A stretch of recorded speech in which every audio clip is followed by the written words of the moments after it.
Your competition is zero. They're just out drinking, watching sports, distracting themselves on TikTok. They're losers. All you have to do is focus on yourself. Focus on yourself, you're gonna win. You have 4 months left of the year. Hasn't that flown by? Don't you remember your New Year's resolutions just after Christmas? And don't you remember the summer that was gonna be so fun? That's coming to an end. Soon it's gonna rain. You're back to Christmas, you're back to New Year's. And let me ask you a very important question. On New Year's Eve, you're gonna make a whole bunch of resolutions about how you're gonna change your life and everything's gonna end up being fantastic for you next year. All the things you didn't do this year, you're gonna do next year, and everything's gonna change. So you can either make yourself a bunch of promises on January 1st, or you can begin them right now. You can start right now, and on January 1st, instead of making promises, you can look back on what you've already done, what you've already achieved. Which is more powerful? Is it more powerful for you to look back and say, wow, in those 4 months, I saw that video from Andrew, I made all my resolutions and I got them all done, and now everybody else is making their resolutions and I'm 4 months ahead and I've got a huge head start and I'm gonna go into this year as a winner? Or you're gonna sit around, depressed that summer is over, waste some more time, waiting for a date on the calendar to then finally knuckle down and dedicate yourself. People think that the Matrix traps you with comfort, and perhaps this is partially true. But really, the Matrix traps people with demoralization. The reason you don't try harder is because you don't believe you can get any more. You don't believe you can escape. Once you're convinced that there is no way out of the jail, you find a lot of comfort in the jail. Only when you truly believe that you can have millions of dollars, anything you've ever wanted, go anywhere you want, drive any car you want, marry any woman you want, when you truly believe it, that's when you see the jail around you and feel confined and trapped. But when you don't believe you can ever have those things, you actually become very grateful for your meager circumstance. It's like if you don't ever believe you can get to the feast, if you don't ever believe you can get to the buffet, you're very grateful for the gruel which is being served up each morning. So comfort, although it does trap people, isn't actually the reason people are trapped. People are finding comfort in the prison, and they're trapped in the prison in the first place because they're demoralized and they don't believe there's a way out. One of my favorite things to do is ask a loser why they lost. And they never say it's them. It's never anything to do with them. It's never their own decisions. It's never the position they put themselves in. It was some outside force. It just happened. But even if it rains, it's still your fault that you went outside. Even if it rains, it's still your fault you didn't check the weather forecast. Even if it rains, it's still your fault you didn't bring an umbrella. It's still your fault you couldn't run from the rain because you weren't fit enough to run a marathon in suit shoes at random. It's all your fault. You have a part to play in every single situation and every single scenario. But every time I ask a loser why they lost, it never seems to be their fault. I believe 99.9% of the people I've interacted with in my life are lazy. And when I say lazy, I mean it in the genuine term of the word. They're lazy. They think that they come up with work-life balance, and well, there's no point working if you don't enjoy yourself and all this other shit, and they remain lazy. And the problem is that the world we live in is player versus player. Yeah. Now, I would like to believe in a world where you don't have to wake up and think about the money, where you don't have to wake up and think about the bag. You don't have to wake up and think, how do I get paid? Where instead you could wake up and think, I want to enjoy my time, I want to spend time with my family, etc., etc. But the problem is it's player versus player. There are people like me. There are sharks in the ocean. If you want to stay a fish, you're going to lose. There are people like me who wake up and think, okay, I want more. Don't give it. I already have everything I could ever think of. I already have enough money to buy everything I could ever dream of. I can't even think of anything on the planet I want. Don't care. I want more so I can take it from others. There are people like me that exist, and you have to compete against people like me. It's player versus player. So when I say lazy, my entire life is work. And when I say that, people think that's depressing. No, it's not. It's not depressing. I love it. Every single thing I do is work. When I go to the gym, it's so I'm in fantastic shape, so I can call everyone a brokey, and they don't want to come up to me on the street and off. Come on. Work. When I come here and do a podcast and have a nice conversation with you gentlemen, work. I'm making money in between, work. Life is work. Existence is work. If I'm awake, I'm working. Every single thing I do is conscious. It's all done on purpose. If there was golden treasure in the middle of a busy street in New York, how long would it take to be discovered? Seconds? How long would it take until it is gone? Maybe a minute at most. So where is treasure found? Treasure is found because it's buried, because it is difficult to access, and nobody else can find it before you do. The difficulty is the only reason you stand a chance to get the treasure. If there was no difficulty, you stand zero chance of ever seeing this treasure and getting your hands on it because someone else would have already done it. Easy things are already gone. Everything you want lies behind difficulty. So it is extremely ungrateful for you to dislike difficult things and dislike difficulty when difficulty is the only thing that has protected the thing you want from everything else. Difficulty safeguarded the thing you want from all the other people who were trying to take it from you. Difficulty was a night watchman that did you a favor and stopped others from getting hold of all the things of value. And then you complain that it's difficult? Do you believe in that? Work smarter, not harder? I believe in both. Yeah. But there's a time when it comes to work smart. And most people are trying to do the smart work before they do the hard work. It's kind of like talent, right? You don't notice if you're talented at something until all the hard work's done. Yep. I could be the most talented tennis player in the world, but I don't play tennis. So if I go down the tennis court, Joe Schmo is going to smoke me.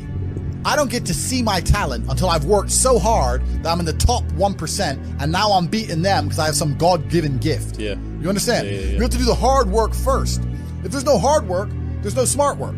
So someone's going to sit there and go, I work smart, I don't work hard, so I only have to work an hour a day. If working smart gets you a lot done in an hour a day, then you should work smart for 12 hours a day and get 12 times the work done. I am absolutely and utterly a believer in hard work. I'm a proponent of hard work. I have all this money and all I do is work. My entire life is work. This podcast is work. I'm getting in the car and going to another meeting, work. I want to go to the gym so I'm in good shape, work. It's all work. My entire life is work.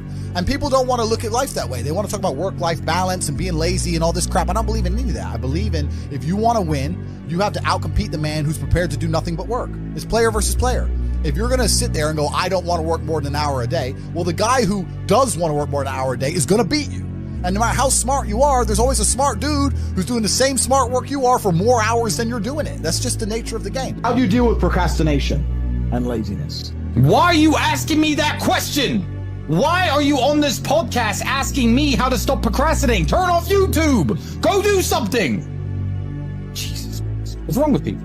This is exactly what you were talking about asking a question you already know the answer to. You know the answer is to stop doing things that waste your time and apply yourself to something important. Now, this may not be a waste of your time, but let me tell you, you're a dumbass. Clearly, it's like Googling how to get fit, like you just said. Everyone knows what a push-up is. Why the asking four men who do not know you personally how to stop wasting your time? I don't even know what you do to waste your time. You already know the answer. Can we ban this guy from our feed, or do you guys want to hit him up first? I don't think most of you realize that you do not have time. Everything is time. Time can be converted into anything. We all know time can be converted into money. People say often, time is money. This is true. Money is also time. You spend money to save time. Time is the enemy of the rich man, so he takes a private jet to save time. Money is the enemy of a poor man, so he waits on the bus to save money.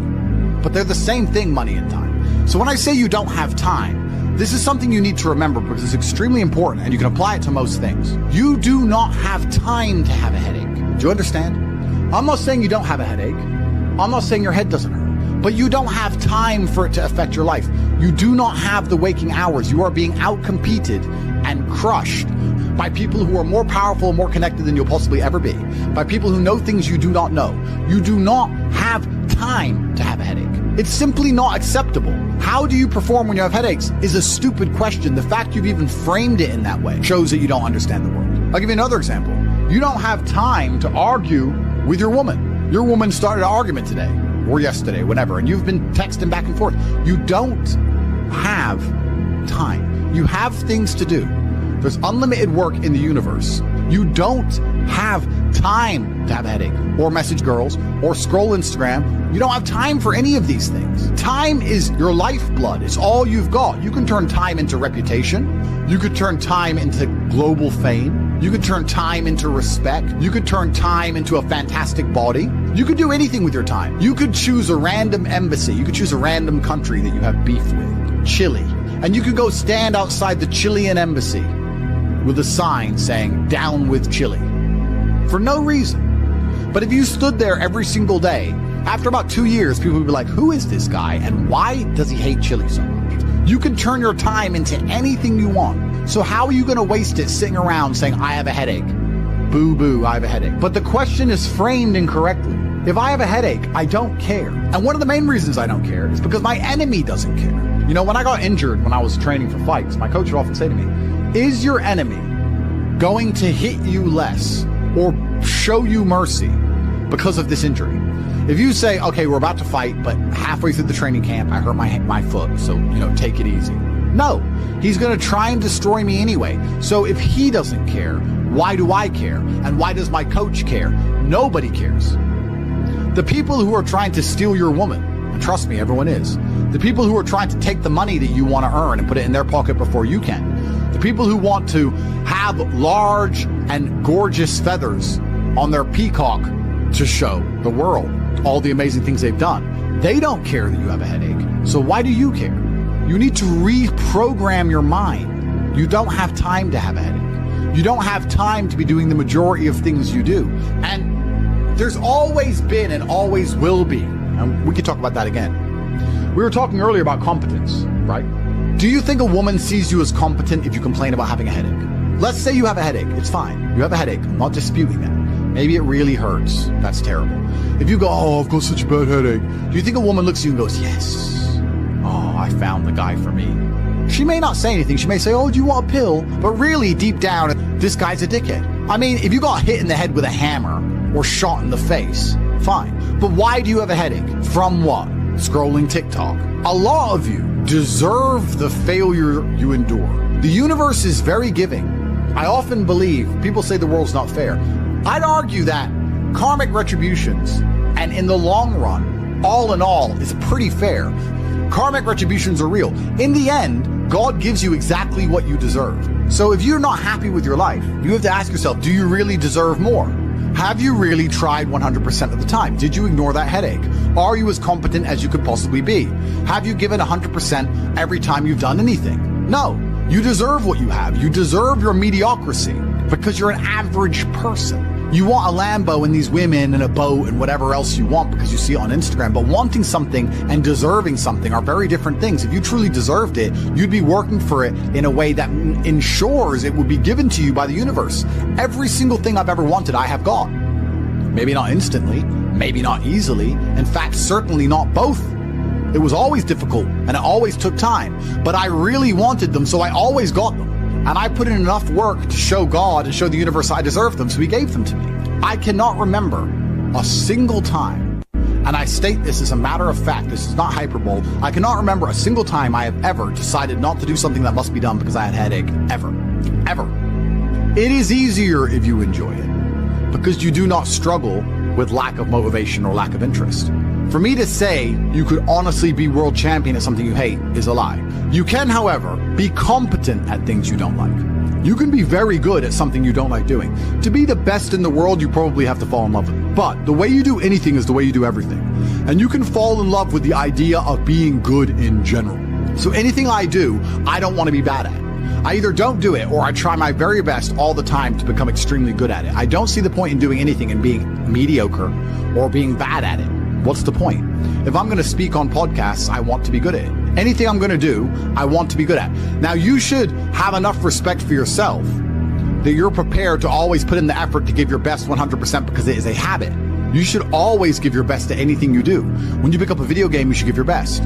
When you drive a car, you should attempt to drive as efficiently as possible, using the brake as little as possible to not waste fuel, to make sure there's no close calls, no sudden braking. Most of you are just getting in your car and driving like a jackass from point A to point B, not trying to actually go, you know what, let me drive and pretend I have the queen in the back seat and I can't even brake suddenly. And I only have a fraction of fuel. How far can I go if I very smoothly, very calmly anticipate the traffic in advance, move my car in and out of the cars so I barely have to brake, keep moving slowly and smoothly? Let me try and get good at this. The way you do anything is the way you do everything. And it is a habit to be good at things. There's nothing wrong with just being good at things. To be the best in the world, you have to love it. That's true. But you're not going to love the majority of things you do. That's not realistic. The world's not going to afford you a life where everything you do you're in love with. In fact, You're going to end up doing a whole bunch of things you don't want to do. And the life hack is, if you enjoy getting better at things, then you could be doing something you don't want to do better than you previously done it, and now you enjoy doing it because you were more competent and more capable at said task. You are now better at said task. Every single thing I approach with vigor because I like being good at things. And that's not because I'm arrogant. That's because I have enough respect for myself, and more importantly, I have enough respect for the people I love to know that I need to be good at things. When my children, or when my women, or my family, or my people who rely on me, my brothers, anybody comes to me expecting me to do something for them, I need to have enough respect for them to know that I'm good at what they ask me to do. And if I don't know what they want me to do, or I'm not particularly good at it, I'm at least good at learning. You can become good at learning so that you learn things faster. Good at concentrating. Good at taking a scenario seriously.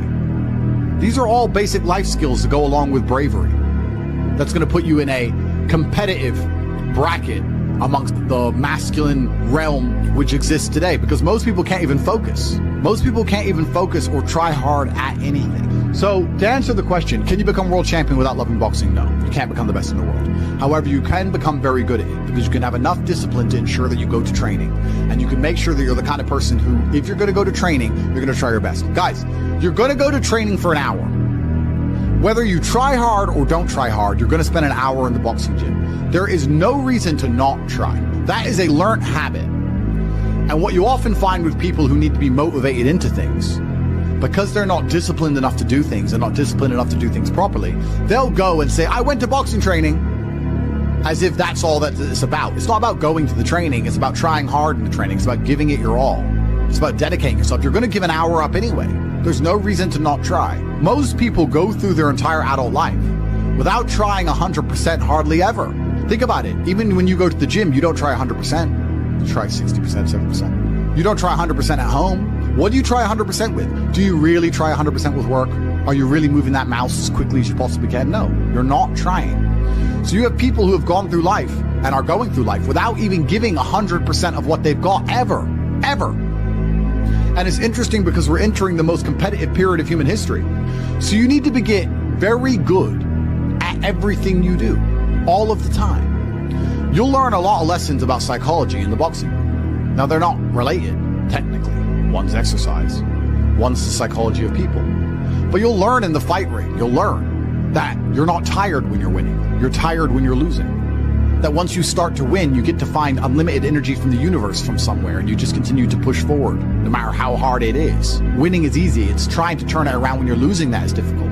You take this lesson from boxing and you apply it to everything else in life. You apply it to money and say, once I start to make money, I know I will have endless motivation to keep making money. It's just hard to make money in the first place. It's hard to get over that hurdle, but once I get going, it's easy.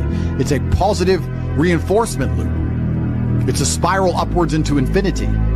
It's a tornado that takes you to the promised land. So to have that unique psychological conclusion, that unique psychological input, you had to become good at boxing. So it's very important that you're good at everything you do, all of the time. Don't do it if you're not going to try.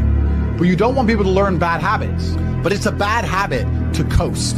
It's a bad habit to spend time and waste it. It's a bad habit to go, I tried, I went, I didn't give it my all, but at least I went. You see this kind of cope online all the time. Yeah, at least I went. It's going that matters. That's not true. It's trying that matters. So you see this kind of cope. Yeah, well, I didn't feel like going to the gym, but I went and just had a light session. Why? You went anyway. So why did you have a light session? If you're going to go, do it. If you're going to do it right. There's no point in half doing anything. You may as well have not done it at all. So this idea you can coast through things, this idea you can lazily try or pretend to try or just showing up counts, I dispute all of that absolutely. You give 100% of your heart, soul, and vigor to anything you do, and it becomes a habit so that it's all you know how to do. Before you know it, you're driving a car trying to do it as well as possible. And you're having a conversation trying to be as clear and compendious and concise as possible. And you're trying to make money as much as possible, as efficiently as possible. And you're trying to educate your children as well as possible. You're trying to protect your family as much as possible. You're trying to get as strong as possible. Because all you know is maximum limits. That's all you've ever done. You've never done any of this, that garbage can go out the window. So you need to get good at getting good at things, and you need to get good at trying 100% at all things, whether you like them or not, and this will give you a base level of competency in all realms, even if you're not in love with said task. Success is like being pregnant. Everyone says congratulations, but nobody knows how many times you get fucked. Absolutely. But that's the beauty of success, right? Because all the times you get fucked teach you the lessons you need to be successful in the first place. You would never be successful without getting screwed over. And also, you wouldn't be happy with your success without getting screwed over. The reason you appreciate that woman who's so good to you, who you trust with all your heart, who's loyal to you, is because that other woman cheated on you. If you had never seen a terrible, narcissistic, cheating woman, you wouldn't appreciate a good, kind-hearted one. There is no light without dark. So it's very important that you go through these bad things, one, to learn lessons, but two, to learn gratitude and appreciation for things once you have them. It's extremely important. Every time something bad happens to you, you need to say thank you to God. Thank you, God, for giving me this difficult time, for me to learn lessons, and for me to have more appreciation for my fantastic life in the future. That's how you should approach life. And especially success is exactly the same way. The lessons you'll learn failing along the way will ensure that when you get to the top, you can keep it. It's difficult to think of a scenario where being brave would be a negative mindset for you to be able to tap into, because bravery affords new options you haven't previously considered. If you're a coward, you don't have certain options on the chessboard because you simply don't have the bravery to make X moves. But if you are brave, you can analyze these moves. So you have a whole bunch of moves that most people don't have. Most people do not have the bravery to consider alternate paths. You need to be able to look at the chess moves that most people will not be prepared to make, and most people live very afraid. So bravery is an extremely important skill to hone. It's something you should practice. You should often sit and think, what would be the bravest decision I could make in this scenario? What would be the bravest one I could possibly make? And consider it. I'm not saying do it, but you should get in the mental model of considering it. Because quite often when you're a coward, brave decisions don't even cross your mind, ever. They don't even cross your psyche. They're not even something that's interesting to you. You haven't trained your mind to consider them. So you need to train your mind to consider bravery, because bravery is something that is going to universally apply throughout your life. It doesn't matter if you're rich, it doesn't matter if you're poor, it doesn't matter if you're in Thailand, it doesn't matter if you're in Peru. Having the option to be extremely brave and consider the options which are afforded only to a brave person is going to be something which is always going to benefit you. So it's very important that you consider and think about bravery as a whole, something I want you to hone. Because life is sales. Convincing a woman to love you is sales. Work is sales. Life is sales. So fantastic thing to learn. Boxing, once again, fantastic thing to learn. It's very good. Your body and mind are connected. You cannot have a strong mind without having a strong body. Fantastic. Who should you be before you become rich? Well, money is an amplifier. Money's not going to change who you are. It's going to amplify who you are. If you're a good person, it'll make you a very good person. If you're a bad person, it'll make you a very bad person. If you're a weak person, it'll make you very weak and cowardly and scared. If you're a strong person, it'll make you very brave. Money amplifies. So you actually kind of have to hope that you don't get rich too early before you've struggled enough, because men are built on the back of struggle. You have to go through pain and terrible things as a man and struggle constantly to be a good man. No man who has not struggled is a good man or good at being a man. But don't worry, I think God has a plan for you. You should be trying your absolute best to get rich all of the time. You should be struggling and working as hard as possible. And all of those lessons that will come with all the suffering and the difficulty will be amplified by the time you're a multimillionaire and you become the best version of yourself. That's how you become a top G. Wake up every day and be prepared to give 100% focus to all of the things you do. That's all you have to worry about. It's kind of like, if you worry about the work, the results come. The results are easy. Guys, money is easy. Money is easy. Women are easy. The life you want is easy. All you have to do is fall in love with the work. If you fall in love with the work, fall in love with being good at doing your work, getting it done, never missing a day. Because the easiest way to make sure you never miss a lucky day is to try every single day. Lucky days exist. And you're never going to know if you have a lucky day or not unless you try every single day. Then you're never going to miss any lucky days, and you're going to pull it off. And you're going to realize it wasn't actually that difficult. All it took was consistency and constant effort. Never being lazy and doing everything I'm supposed to do properly. When you tolerate something, you're admitting you deserve it. You're going to get exactly what you deserve in life. From women, from masculine friendship, financially, respect on the street, luck. You get the luck you deserve. If you try your very best in all things, and you pray, and you're really thankful to God, and you say thank you all the time, you start to become very lucky. Lucky things start to happen. You get the luck you deserve when you try. It's truly remarkable. When a woman looks at you and goes, he can do anything he says he's going to do, that's when you become instantly attractive. Competence is extremely important. That's the masculine world. And peacocking built this world. Don't let losers and brokies sit and say to you, oh, all our graves are the same, it doesn't matter. No, it does matter. You were not born to suffer and die without being remembered or leaving a mark on this planet. You weren't born for that.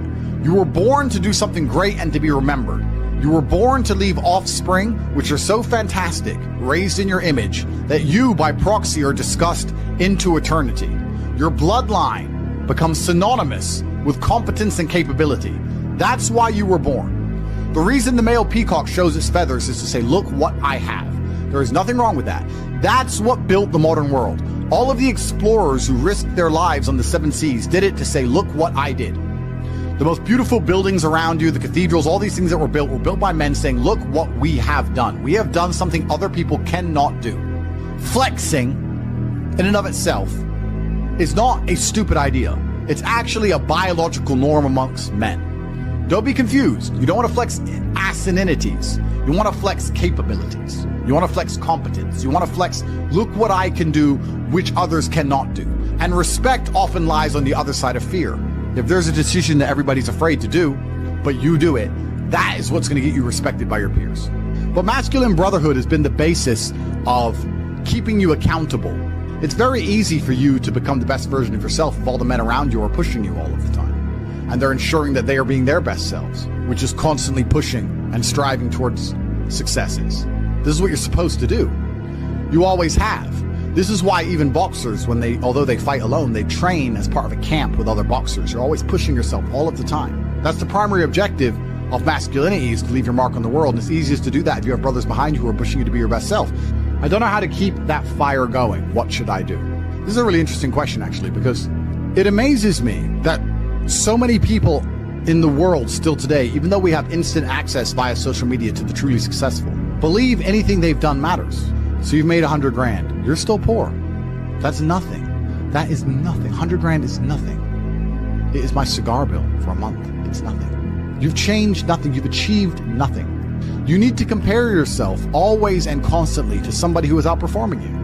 You need to stop being so happy with yourself for these tiny little successes. This is what they teach inside of common pop psychology classes. Yeah, and take the small success and be happy with it and put little milestones and reward yourself for achieving the little milestone. No, that's not what you should do. The point is, the fact you could have a little tiny success and quit shows that there's something wrong with your mentality and your firmware in the first place. You don't know what success is. I don't consider myself successful. So how can you consider yourself successful enough to not work? All I do is work. I work 7 days a week, 18 hours a day, every single day, never missed a day, headache or not, ever. So I don't understand this mindset. And you see a lot of people do it, right? They'll say, oh yeah, I had a really great week and I made some money and now I'm in Costa Rica. You're never going to win that way. People often say to the extremely wealthy people, why do you work all the time? All you do is work. If I was as rich as you, I'd just go on holidays. Not understanding that the kind of person who goes on holidays when they have money is not the kind of person who becomes truly rich. The kind of people who become truly rich are the people who work every day no matter what. Which is why all of the people who are truly rich are workaholics, because it's the only way to really get there. You can get to a certain point once you're a trillionaire, you're Jeff Bezos or whatever, that you can take some days off. I'm not saying that. But the point I'm making is you need to fall in love with being happy with yourself for how hard you've dedicated yourself to a task. That needs to be more satisfying to you than relaxing. Relaxing is probably the most boring thing you can possibly say for me to do. Say, Andrew, do you want to go relax? I'd say, what do? Stare at a wall? That sounds terrible. Nothing is worse than relaxing. I don't want to relax. I want to work. That's all I want to do is work. Because if I work and I achieve things, I feel good inside. I got something done. I feel good. I feel happy. If I just relax, nothing's been achieved, so I don't see the point of it. It doesn't even relax me. In fact, it makes me very anxious. So then I feel more stressed than if I was just doing the work in the first place, which is why relaxing is impossible for me. And he said, well, it sounds like you have an anxiety disorder. If it's a disorder that allows me to constantly work all of the time and never be happy unless all of my work is complete, thank God I have it, because if I didn't have this disorder, I'd be a normal jackass like you. Guys, time is running out for a chance to win. It truly is. You guys are truly running out of time. It's very important that you get your act together quickly. So if you want to call it anxiety disorder, then get one. Don't be talking about headaches. Don't be talking about working. Don't be arguing with women. You have things to do, right? It doesn't matter if you have a headache or not. You must work. Anxiety sounds like free energy. Could give me more. Absolutely. Anxiety is exactly that. It's free energy. Nervousness is free energy. The inability to rest or relax or sleep is free energy. You just have to have the discipline to direct it in the correct directions. You need to sit at home and feel this fire inside of you because you do not have all of the money you want, all of the respect you want, and your name has not been echoed into eternity. You're not etched into the halls of history. You need to take all of that fire inside of you and all of that anger and direct it at one task. And you need to try your absolute best to ensure you succeed in that task. It's down to you. I can't drag you across the finish line. I can only show you where the race is and try and hype you up before you run. I can take you to the start line. I can tell you you can do it. I can tell you how fantastic it is when the race is over. I can tell you it is worth it, but you have to be the one to run the race. I can't carry you. If you're going to ask me stupid questions about headaches, you're never going to make it. There's going to be a huge contingent of the populace that never make it. But when you do, it is worth it because you're remembered. And that's the whole point of being alive as a man in the first place, is to go down in history. It's not to go through life comfortably. It's not to go through life without struggle, without pain. The point of being a man in the first place is so that you suffer enough for people to remember you, to die for something, to live for something. That's the whole point in all of this. There's nothing else to do, and make your name synonymous with something fantastic which has affected humanity and culture. That's all it's about. And it's very difficult to do that if you're insignificant and broke and lazy and stupid with a fucking headache.